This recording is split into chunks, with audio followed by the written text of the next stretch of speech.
السلام عليكم ورحمة الله، عواشركم مبروكة وعيد مبارك سعيد مسبقا.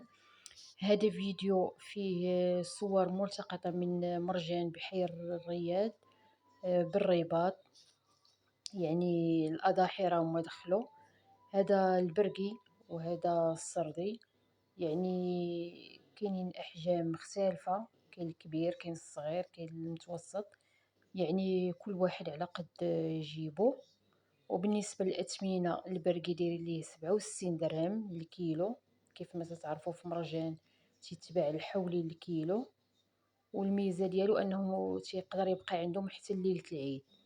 هذا هو البرقي اللي الراس ديالو أحمر. وبالنسبة للثمن ديال السردي راه ما كاينش فرق بينه وبين البرقي بزاف، يعني غير 2 دراهم، دايرين ليه 69 درهم الكيلو كيف ما تتشوفوا. هذا هو الثمن ديال السردي. يعني كل واحد راه غادي يشري على قدو، يعني لا يكلف الله نفسا الا وسعها. والحمد لله على كل حال،